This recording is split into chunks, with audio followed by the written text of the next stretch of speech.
Shadows.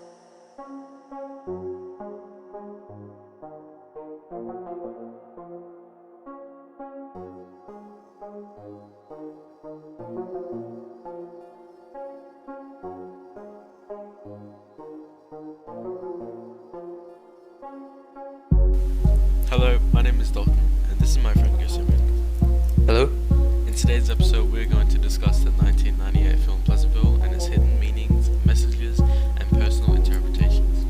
What do you think of Gary Ross's directing in Pleasantville? I think it was very good. He used various technical and symbolic codes to express his own understanding of the film and portraying the 1998 film. So it was directed, or Pleasantville was a TV show, and it's 1950. So he showed close angles and all these different camera angles and lighting, obviously the gray and black, to really emphasize on the characters. Alright, well, to get started, for those who don't know in the audience, Pleasantville is an ironic 1998 film that shows the change within society by showing the change of eras from 1950s to 1990s. The film was directed by Gary Ross, a credited author responsible for some of your favorite movies, including The Hunger Games, Ocean's 8, Seabiscuit, Big, and Dave. The film shows us the characteristics that makes us unique and makes us our own people in a funny, light, heart-touching way. How do you think Gary Ross uses his directing skills to communicate to the demographic of Pleasantville? Well, his directing choice is it's very effective. You get to see he gets his message across like very well with this, like being able to have hidden meanings kept in there as well, which is very good. His directing skills like definitely communicate to the audience like what he wants to convey to them, which I think is a very good skill to have. Another question. Would you watch the film again? If I were to watch the film again, I would watch the uncensored version, considering the fact that I did not get to watch the uncensored version because our school made us. Can you give a quick recap for those who don't know what Pleasantville is about? Pleasantville is a 1998 film directed by Gary Ross, where two teenagers, quite different from each other. One is a very popular, outgoing, extroverted person. Exactly. And the other is a nerd that is obsessed with Pleasantville.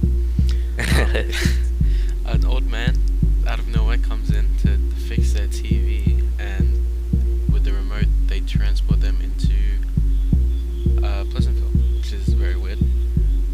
Throughout the movie we see them transform the world of Pleasantville from grey and white to coloured, and we see everyone become their own person, experiencing their own emotions, becoming themselves. Negatives. Positive and negatives. Well, there was a lot of positives, and I guess there was a few negatives. So some of the positives were there was very diverse camera angles and lighting that were used by the author to really emphasize on the scenes, like I said earlier. He used all these different codes, which I feel like is a very good positive. He also showed deeper meanings and deeper messages, like big ideas, and I personally think like he showed like women's rights and controversial topics such as that, to really make his movie more entertaining and interesting for the audience. And for the negatives, I wouldn't say there's a lot of negatives, but since obviously it was a 1950s movie, or it was directed in 1998, it could have some quality fixes and some audio fixes to maybe make it more clear for the audience. Now let's discuss some inferences. One thing I want to dive deeper into is the ending scene where we see Betty and George on the bench. The camera fades away, comes back, and we see that George is no longer there and it's actually Bill. Yeah, honestly, that's very interesting. What do you think Gary was just trying to show us there? Well, I feel like there's a lot of inferences you can make about that scene, and it has more than one meaning.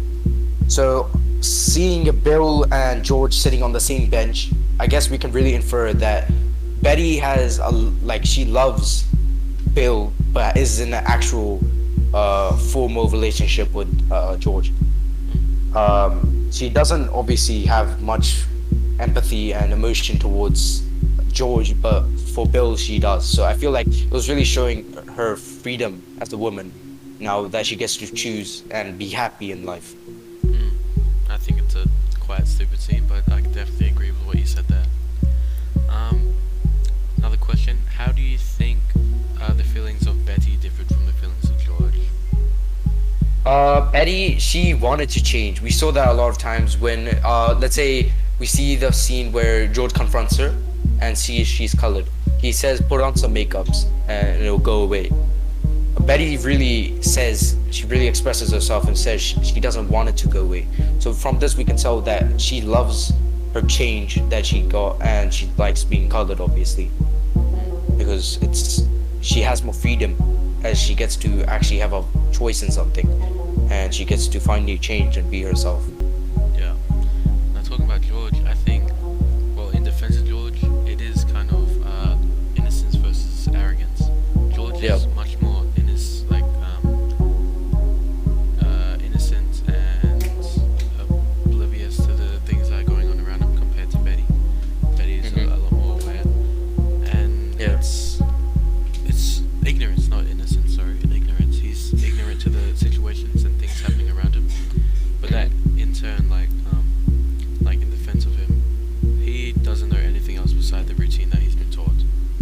Yeah, So, I completely agree. and like talking about everyone else in Pleasantville as well, like they want to feel their own emotions, but they were too scared of the change of routine and the change in their life that was going to come. Yeah, you can really see this when all the non-colored people are seen to just be happy in their life. In the bowling scene, they all look shocked when they saw a different routine from their normal casual routine, which is obviously waking up, eating dinner, yada yada. Yeah. Well, we'll give one final statement before we end our podcast. What do you think, Simran? I think obviously I said this earlier as well. The movie was very good. It did have some negatives, were very minor negatives like the audio and such. But besides that, I feel like the movie had a lot of deeper meanings, had very controversial topics such as women's rights, etc. And it really just is a movie that talks about freedom and choice and change. Well, I think those are the big ideas that are in the movie. yeah, I couldn't say it better, Simran. I think you nailed it. Yeah, you too.